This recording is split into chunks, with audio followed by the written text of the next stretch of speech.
Bstew reviews the world.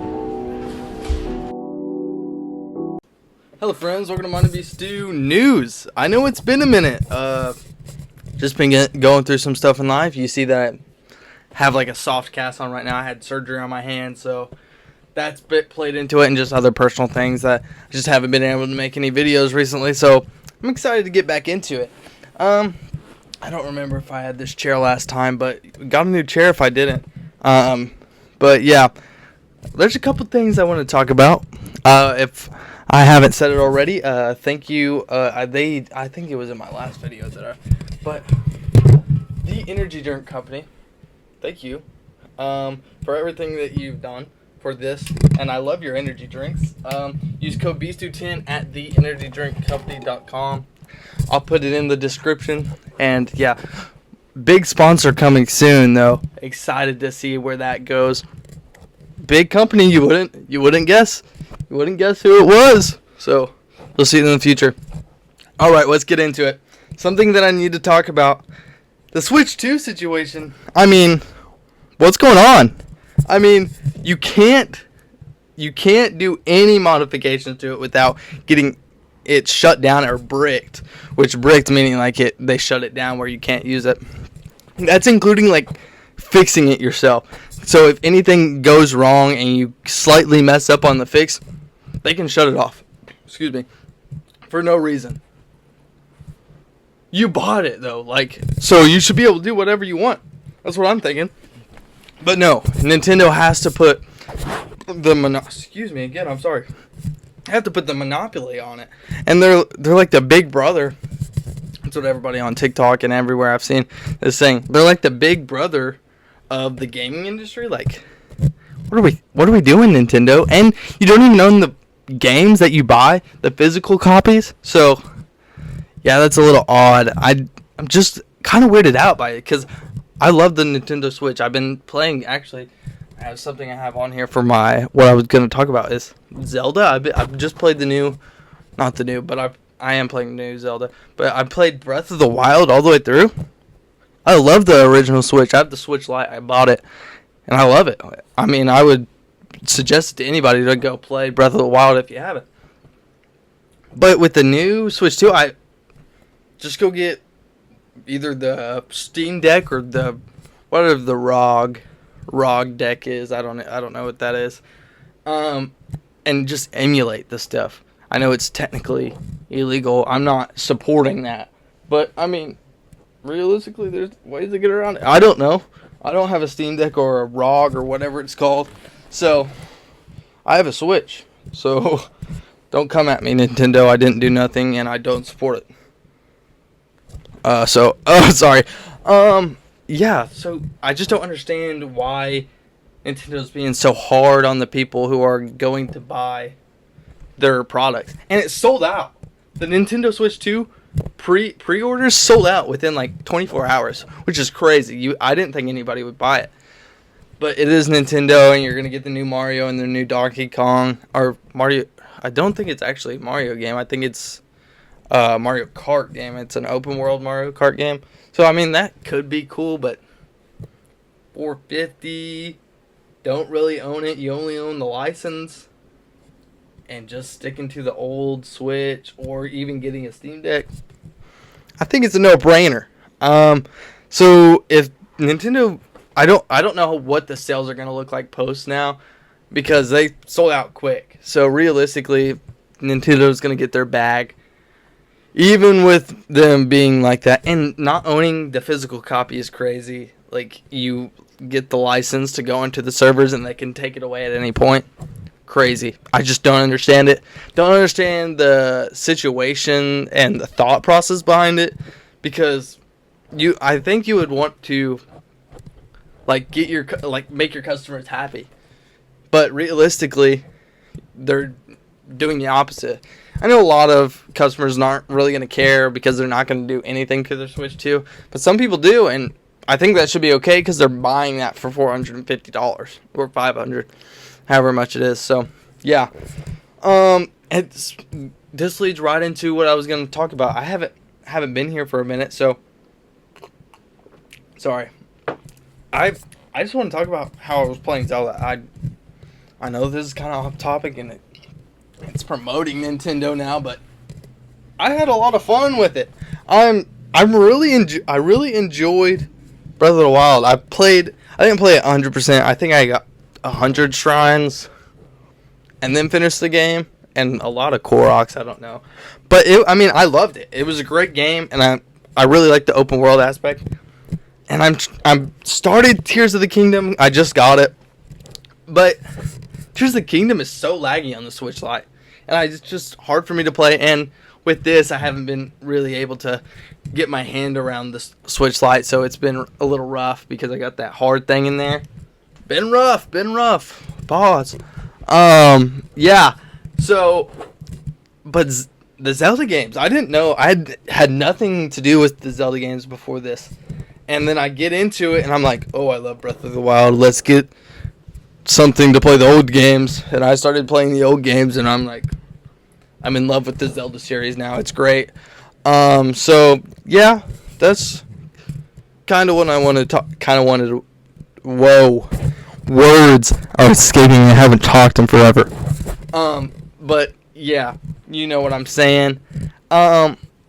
This doesn't lead into this, but what does recovery look like for me post this surgery? Just to get this thing off my hand, because my hand feels great. Look, full range of or as much as I can, almost full range of motion post surgery. But it is very black and blue. I'm sorry if y'all don't like that. Should be a warning right there. But my hand feels great. Ready to get this thing off, and I'm ready to start working out again. Because when I had all the screws and stuff in there, couldn't really do bench press, couldn't do push-ups, couldn't really grab things with it without it being like excruciating pain. So I'm excited to really dive into the post-wrestling working out and maybe get into some jiu-jitsu. I'm excited to see where that takes us. I'm just worried about going to a jiu-jitsu gym is expensive and headed into college. Gonna be a poor college student, so yeah, I don't know. Gonna be odd. Gonna try to do whatever I can, but yeah, recovery is looking great. I mean, I'm excited to see what we can do with the channel after this. That's also something that I want to lead into. I'm excited to be able to do gym vlogs, which I'm gonna try to hopefully try to be able to do. And I think I'm gonna try to do like day in the life of a college student next year for my next school year. I think that could be fun. I'm going on a trip to the beach, so that could be fun as well, just to kind of vlog it, see how it's going. Could be fun. Sorry, I have a very congested. Yeah. So, tell me what you want to see from that. I really don't know. I don't know what it's going to look like moving forward, but I'm looking into spreading the variety. I also got a job, which is huge, at Art Coffee. If you're in the area, if you know where I live, come check it out. It's not open yet. I'm training for it tomorrow after I get this thing off. So exciting. So excited. So, yeah. Ready, maybe some coffee type videos coming up. That could be cool. Don't know. Just excited to get back into this after all the personal stuff. So, yeah, I'm excited where this is going to lead us, especially with the new sponsorship. Could be huge. And I know what a lot of y'all are here for is me to yap about UFC right now. Let's get into it, chat. So, hold on. Technical difficulties. My computer is messing up. Alright. Got it all figured out.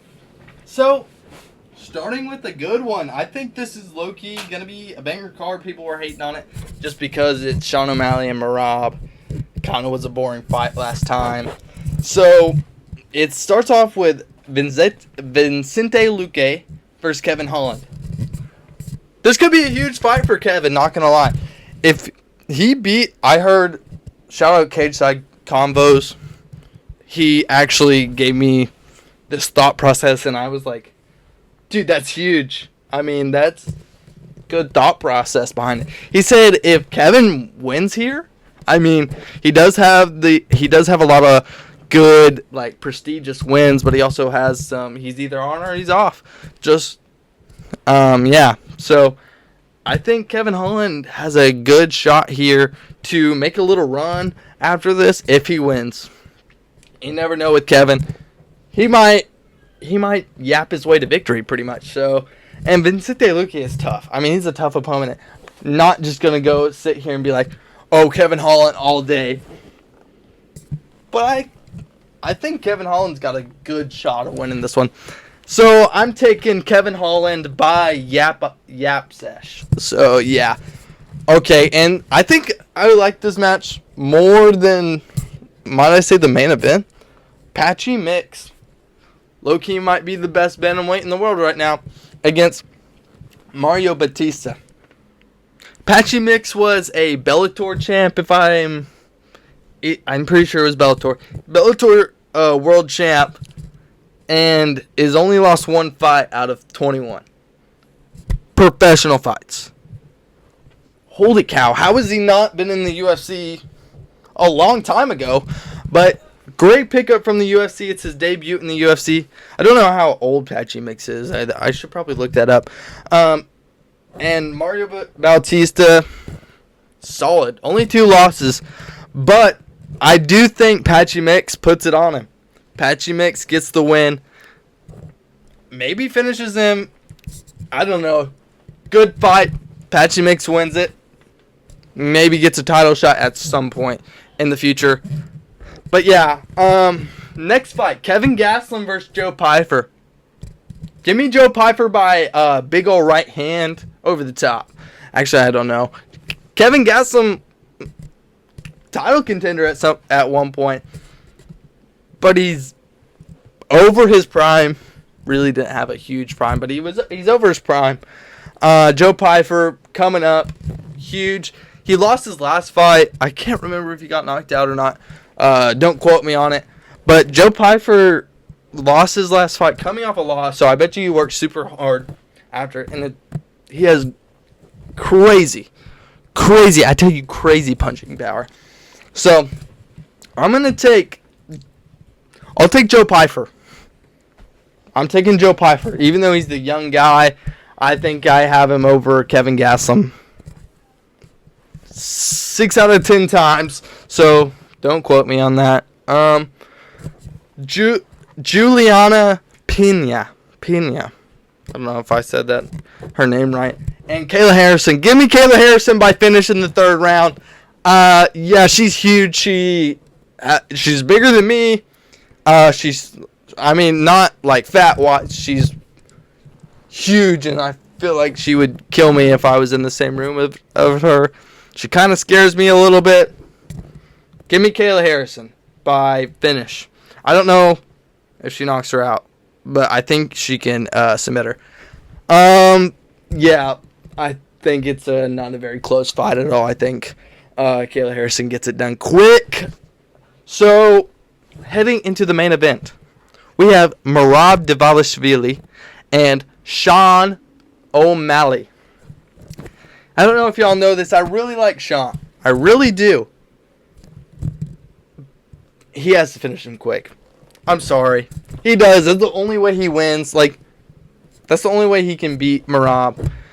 Quick as in the first 2 or 3 rounds. I don't see him getting a decision win here. I love Sean. I love his coach, Tim Welch. I just love the impact and the environment he brings when he fights. But Merab is the machine. He's the machine. And I don't see a lot of people beating him right now. I really don't. His cardio's too crazy. His grappling's amazing. His wrestling's amazing, let me say. He's not going to submit you, but he's going to take you down 150 times in 10 minutes. So, give me Merab by decision by 130 takedowns. Okay, Okay, I don't know. Sean O'Malley always has a chance. He has a 40% chance of knocking this guy out.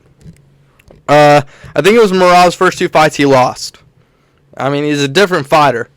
But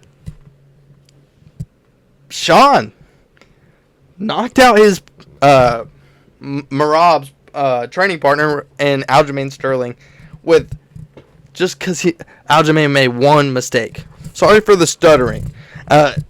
Aljamain overextended, and Sean came over the top, knocked him out. Aljamain saw it. I mean, that could happen to Merab, and I could see it. So I don't know who wins this. I would prefer Sean to win just for bantamweight as a whole. But I foresee Merab winning by a decision. So, yeah. Just tell me what you want to see, guys. That's really all I have this week. I'm hoping to be more consistent. I'm going to try to get more videos out per week. I don't know what that's going to look like in the near future, but in the next couple of weeks, I'm hoping to post more than once on here. So, yeah, just tell me what you want to see. Excited to see where this takes us. I'm excited for the new sponsorship. Being a brand ambassador of a bigger company, it's huge. So I'm excited to see where that leads us and how that shoots us off as a creator and as a community in the Mind to Be Stew community. So, yeah, thank y'all for watching. I appreciate y'all. Love y'all. Bye, friends.